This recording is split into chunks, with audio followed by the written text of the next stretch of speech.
It is June 1st and time is winding down fast. I leave for my CDT through hike very soon and I have a list of things I really need to do. I would take you guys along with me on the last few little things that I'm gonna do before I leave for trail. And I'm also gonna be answering the questions that you guys asked me. I put up a box on my Instagram page and you guys had some questions about the trail, so I'll be answering those throughout this video as well. Yeah, let's get into it. We gotta get some stuff done today. One thing I'm gonna do before this trail is spray down all of my gear with permethrin just to keep like bugs away and stuff. I've never done that before, but I decided that I want to do that for this trail. But I have a few obstacles when spraying down gear because we have an outside cat and I don't want her to get into my gear after I spray it because it can be really harmful for animals before it dries. So I'm going to try to rig up like a line here where she can't just climb on. Here's the problem. Spazzy! Spazman! Oh, Spazzy! She's kind of evil. Yeah, so I'm gonna string this line from like this tree to maybe that tree. Hopefully get her somewhere where I can spray everything down safely.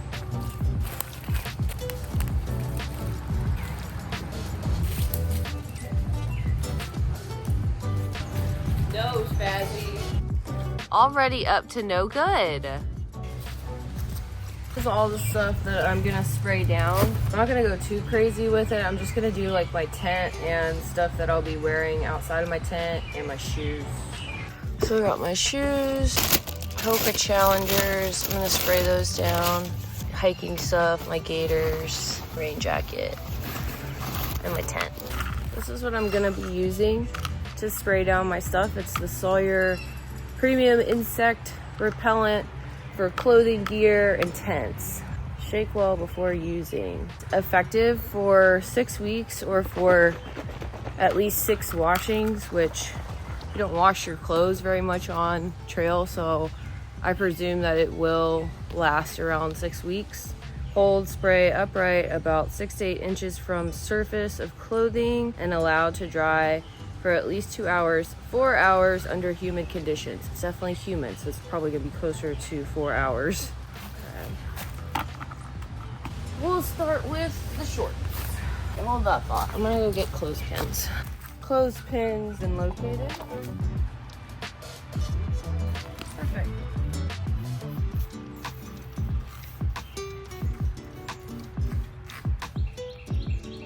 I got some gloves and some sunglasses because you're not supposed to get this stuff in your eyes. And Mom's trying to get the cat in the garage, so I don't have to worry about her coming over here. She's ignoring you.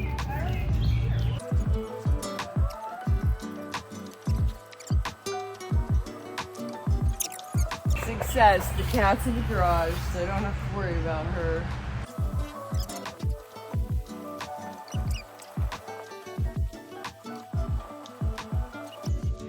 Alright, we got everything hanging out here to dry.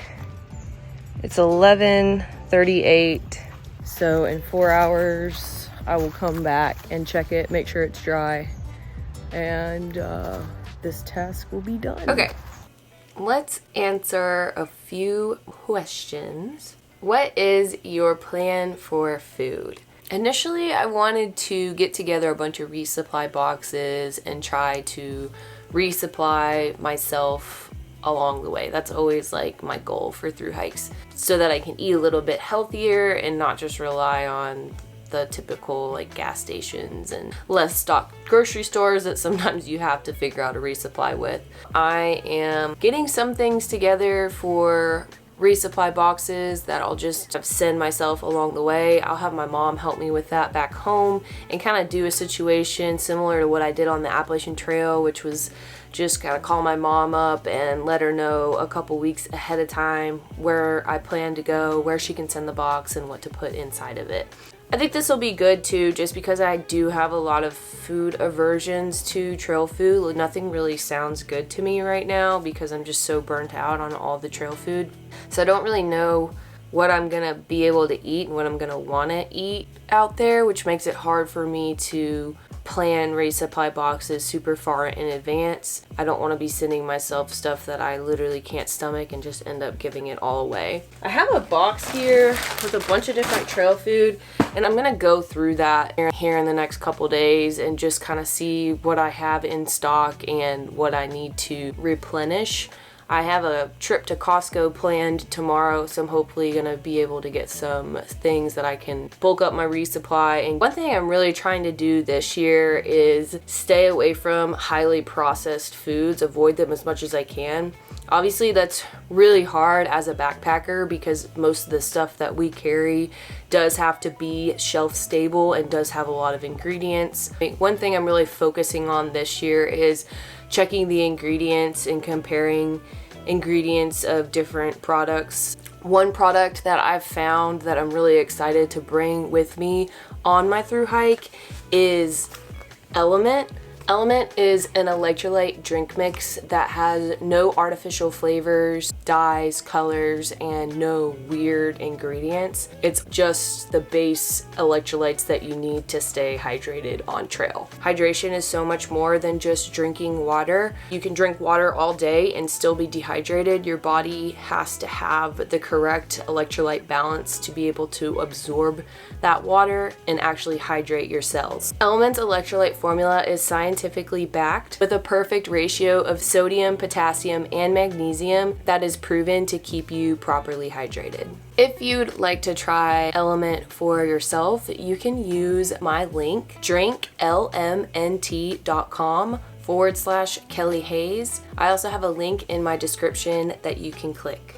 With any drink mix package, you're gonna get a free Element sample pack that's gonna include all of Element's most popular flavors so that you can try all the different ones and see which one that you like the most. I'd say so far, my favorite one is the watermelon salt. I wanna just say a huge thank you to Element for sponsoring today's video, and I can't wait to carry my Element electrolyte mix along the entire CDT. All right, next order of business. Boba. Oh, got all of them. Hold on. I'm going to the local thrift shop to get a suitcase so that I can check my knife, my trekking poles, all the things that are iffy with TSA. I get a free check bag, so I'm just gonna buy a cheap suitcase and either throw it away or give it to a homeless person or something. I don't know. I've done this for other trails before and it's worked well. So yeah, let's see what we can find.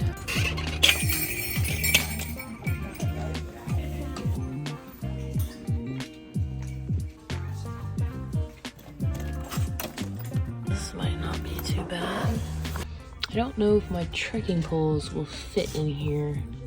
All right. The people had a tape measure, so go down is 23.5. Okay, I think I could make this one work, so we're gonna go for it.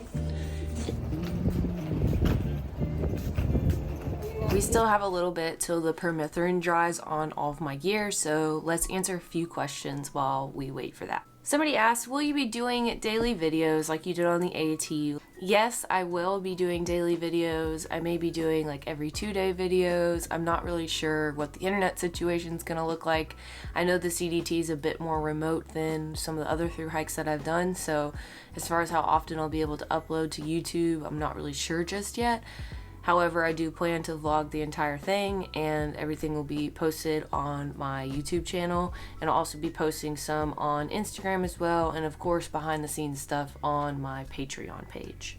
What sections are you most looking forward to hiking? I have a lot. Glacier, I've heard that's some of the prettiest hiking in all of the US. And then we got Yellowstone, which has been on the top of my list as far as national parks. Then we get down into Colorado, going through the Rockies. I love Colorado. It's one of my favorite places in the entire US. And then I think hiking through New Mexico is going to be really cool too, even though that is a desertous area. The Gila River is a really cool section. So there's just a lot to look forward to on this hike. What is your workouts like that are helping you prepare for the trail other than the Stairmaster, which is my favorite?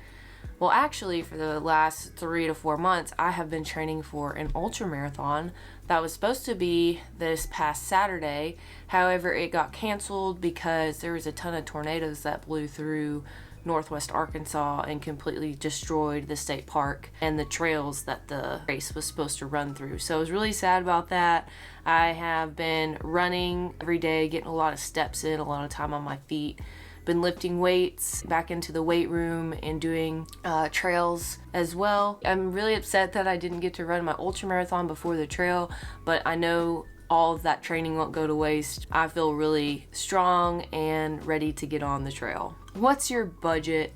I've had a few people ask me this. I haven't really thought about that too much. My plan is just to not spend a lot of money. Most of my money normally goes to food, but I have a good amount of money saved up for this hike, so I'm not like super worried about it. What state are you most excited to be hiking through? Probably Colorado. Colorado, before I had a YouTube channel, I go up to Colorado 3 or 4 times a year, hike up there, snowboard, and spend a lot of time out in the mountains. I've done the Manitou Incline in Colorado Springs. I've hiked a little bit in the Rockies, just some day hiking trails. I've been up to Copper Mountain a handful of times. The CDT, I believe, goes through the Copper Mountain ski park area, so it's gonna be cool to hike through there and be back in Colorado, like through hiking through it.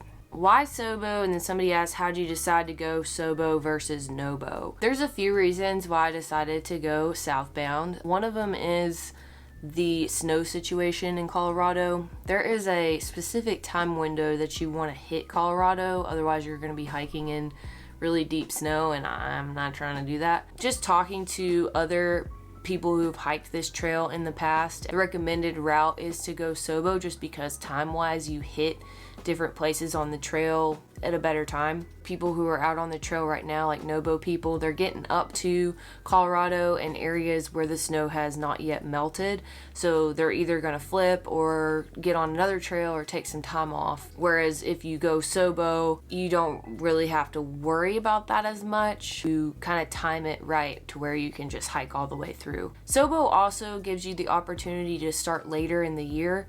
If I were to be starting Nobo, I would have to be starting in April in New Mexico at the southern border because it gets really hot in the desert. So this is giving me a little bit more time, since I did work for the past year, to come home, get all my ducks in a row. All those reasons are why I decided to go Sobo. 1 to 10, how stressed are you about the permit situation? So if I haven't explained this, you do have to get a permit to hike through Glacier National Park. We have a permit, but I don't believe it is correct. Permits open at a certain time and you have to get online and kind of make your permit. We try to do that. Everything's always more complicated when you're sitting at home and you're not actually out there. Everything just tends to make a little bit more sense when you get out on trail. When we get to Glacier, the plan is to go to a ranger station and show the ranger our permit and see if it can be fixed, or if it can't, have them help us with logistics of getting through the park. We are planning to get to Glacier a few days early before our anticipated start date so that we can get all of our permit in order, get all the logistics ironed out. Either way, we'll figure it out. Just gotta get there and get all that sorted out. So I'm not really stressed out. Things just always have a way of figuring themselves out, so I'm not too worried about it. How do you find other people to hike these massive thru hikes with you? I met all my thru hiking friends pretty much on the Appalachian Trail, and then really on every other trail I've been on, I've met new people. And the thru hiking community is amazing because we're a big group of people, but we're also a really small knit group of people. You meet people through other people know these people, and then you meet them, and so you just start meeting all these like-minded people that have similar goals, that want to hike the same trails as you, and you keep in contact and see who's hiking what that year, and see if you can get something figured out. So I'm actually starting the CDT with people that I met on the Appalachian Trail, Trail Days last year, the Florida Trail last year. I mean, just being immersed in the thru hiking community. So it's definitely a lot harder to find people outside of that community to hike or even consider doing a thru hike like this. It's almost impossible. Okay, let's get out and check that gear. All right, it's been 4 hours. I'm gonna go check the gear, see if it's dry, and take it inside and let Spazzy out of the garage. Oh yeah, it's dry.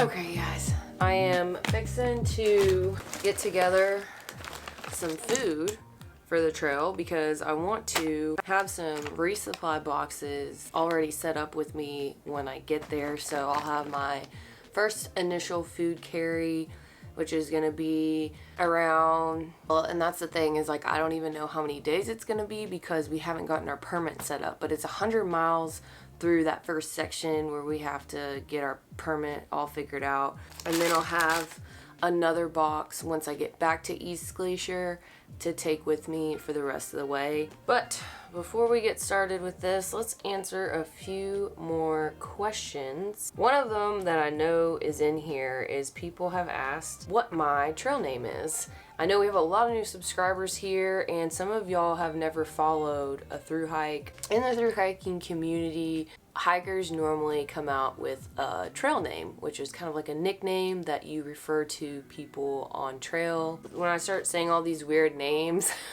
my friends, they're trail names, but my trail name is 9 Lives. There's a lot of videos on the channel explaining why that is. How many months do you plan to hike? This is a longer trail than the Appalachian Trail. The Appalachian Trail took me about 7 months, and the only reason it took me 7 months is because I had an emergency surgery on the 6th day of trail, so that obviously affected my mileage. I took a little bit longer, kind of went into the AT as like a once in a lifetime experience. I didn't realize I was going to be able to do this again. I'd never been to the East Coast, and there's just a million things to do on the Appalachian Trail, so I took advantage of that. You can watch that series on the channel. I mean, we went whitewater rafting, we took 4 days and explored New York City. We did a whole lot of stuff out there, but the CDT is more remote. Miles are going to be easier than the Appalachian Trail. Bigger mile days are going to be necessary to prevent carrying 10 days worth of food. I'm anticipating the longest carry to be around 7 days because I am going to be doing higher miles. I'm hoping to finish the trail in about 5 months, maybe less than that. I'm not trying to be out there forever. So I would say 5 months is probably the goal. Where are you sleeping along the way?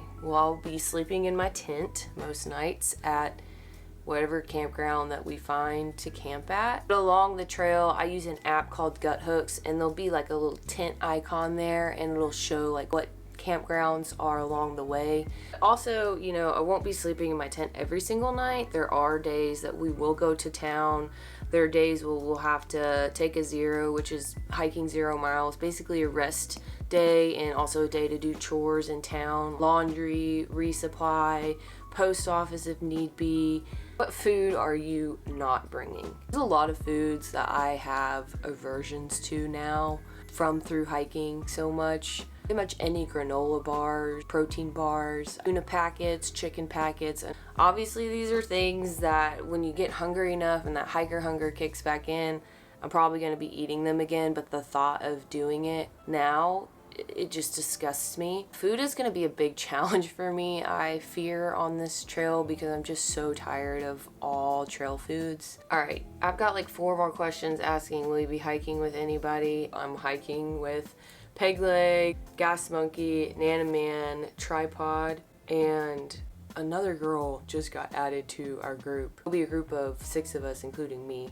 When you go on long solo hikes, what do you carry for protection / safety? Wear my neck knife. I normally have some sort of like pepper spray. For this trail, I'll be carrying bear spray.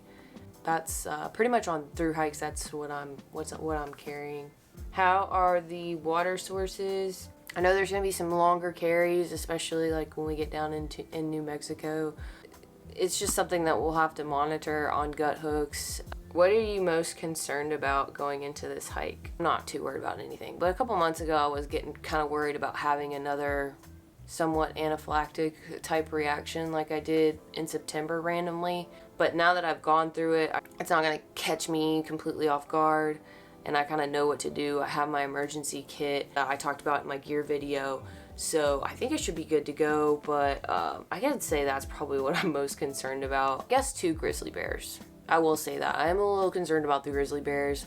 Black bears don't scare me, but grizzly bears are different, and I'm a little worried about those guys. But hopefully we're just gonna scurry on through Glacier, get away from those boys, be real safe with all the food and everything. What gear will be different from what you used on the AT? I think everything. I mean, I don't even know if I have anything the same from what I used on the AT. I don't think I do. I think every single piece of gear is different. What's your unnecessary splurge item? I don't know what it is right now, but I can tell you what it's going to be. It's definitely going to be food. The worst part of after my Appalachian Trail through hike was doing taxes for that year. List out like all my write-offs. Food fell into that category while I was on the Appalachian Trail. I don't know how I ate that much and still lost 20 pounds.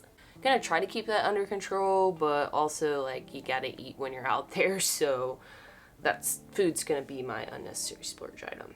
But I guess it's necessary, so whatever. Estimated amount of shoes that will be worn. I'm gonna try to get about 500 miles out of all of my Hokas. Probably about 6 pairs of shoes. 5 or 6 pairs of shoes is kind of my goal. Let's get into all this food. I have all this backpacking food that I've accumulated. It's all in this bag. So I'm gonna just kind of lay it out and see like what I have. I may have to go to the store and get some stuff, but I can at least kind of see what I have here. Ugh.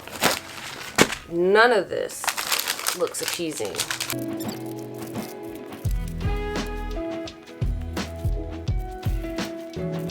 Alright, here's all the food that I had in my stockpile. I'm definitely gonna have to bulk this up, but I think this will kind of get me through the first 100+ miles of trail. Got a good baseline here. So I'm gonna be bringing a bunch of backpacking meals for dinner.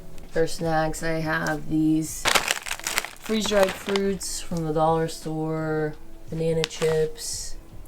These are good for like little pick-me-ups, the scratch chewies.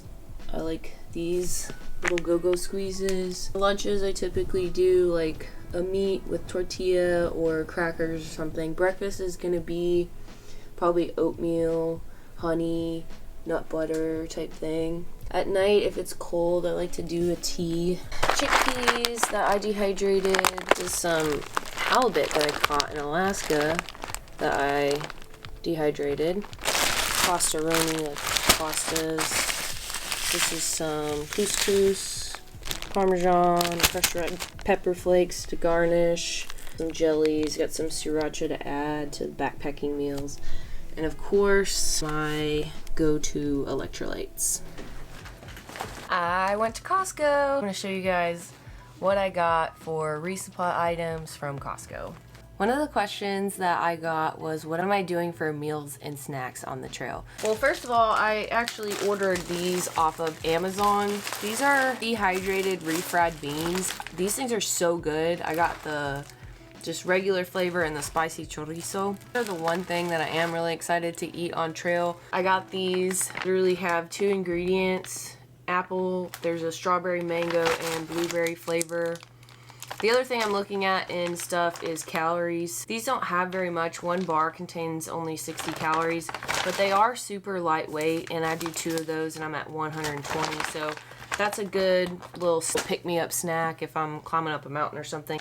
I got these. They're probiotic yogi snack packs, and it's just dried fruit covered in yogurt. And I tried one and they're actually really good. I got this dried passion fruit and it is so good. I'm trying not to eat a bunch of it.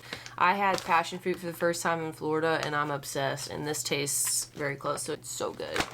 I got these nut butter bites. They're banana bread walnut. These are just okay, but for 3 pieces, there's 120 calories, so that's pretty good. I got some organic sun-dried figs.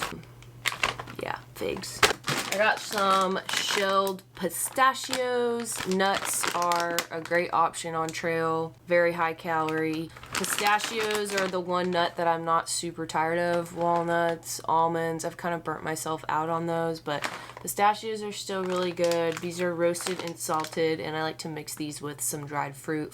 I found these dried papaya spears. They remind me of the dried mangoes, which I ate so many dried mangoes on the Appalachian Trail. I'm trying not to get burned out of those, and I saw these papaya spears, and I love papaya, so I was like, oh, this will be great. These are going to be really good to snack on trail. Next, I got these grass-fed beef sticks for protein, beef jerky packets. I like how these are individually proportioned already. Each one of these packets has 15 grams of protein. One of my favorite lunches is to do like beef jerky wrapped in a tortilla with some mayo. I'll be eating a lot of beef jerky, and these don't have nitrites in them. They're preserved with just salt and brown sugar. I was really excited about these organic sweet potato sticks. I haven't tried these yet. I think let me open them and see. They come in packages. 240 calories for this little package, and it's just dried organic sweet potato, which is awesome. It's gonna be a great little lunch. If I pair this with like beef jerky, I'm gonna have like steak and potatoes for lunch. Got these chocolate French crepes. They're filled with Nutella. One of these crepes, it literally weighs nothing. 140 calories. So if I had 2 of these for breakfast, that's 280 calories plus oatmeal. Really great, easy thing to eat, and they actually sounded pretty good. Not the best ingredients, but I was kind of going for calories and just substance here.